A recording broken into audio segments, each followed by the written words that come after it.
चुप रहना एक कला है जो हर किसी के बस की बात नहीं होती। आधुनिक समाज में जहां हर कोई अपनी बात कहने और अपनी राय देने में लगा रहता है, वहां चुप रहना एक कठिन और दुर्लभ गुण है। लेकिन जो लोग इस कला को समझते हैं और इसका सही समय पर उपयोग करते हैं, वे जीवन में कई कठिनाइयों का सामना आसानी से कर लेते हैं।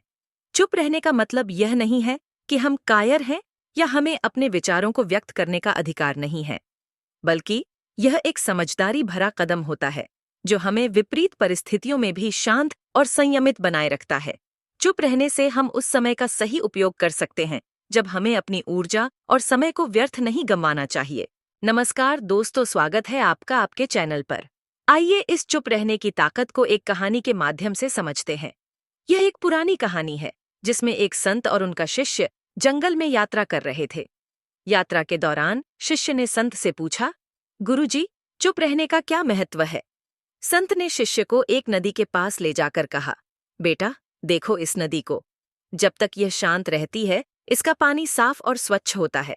लेकिन जैसे ही यह तूफान या बाढ़ की स्थिति में आ जाती है, इसका पानी गंदा हो जाता है और इसका प्रवाह अवरुद्ध हो जाता है। संत की यह बात शिष्य को समझ में आ गई।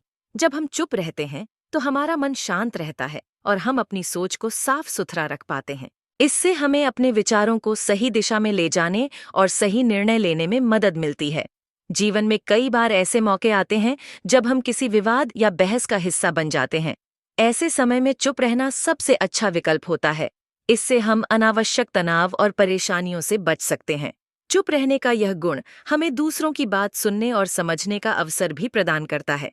इससे हम अपने रिश्तों को मजबूत बना सकते हैं और दूसरों के दृष्टिकोण को भी समझ सकते हैं।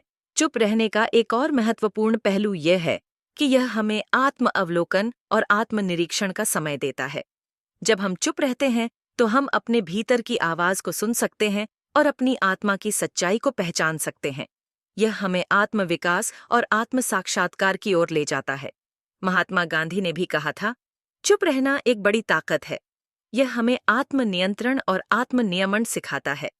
गांधी जी ने चुप रहने की शक्ति को अपने जीवन में अपनाया और उसे एक हथियार के रूप में इस्तेमाल किया।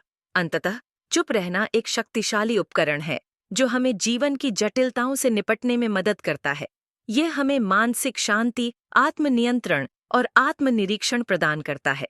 इसलिए हमें इस कला को सीखना और इसे अपने जीवन में अपनाना चाहिए।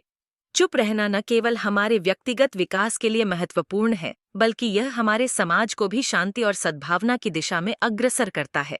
इस वीडियो को देखने के लिए धन्यवाद। यदि आपको यह प्रेरणादायक कहानी पसंद आई हो, तो कृपया हमारे चैनल को सब्सक्राइब करें ताकि आप और भी प्रेरक कहानियां और दुनिया भर की ज्ञानवर्धक बातें देख सकें।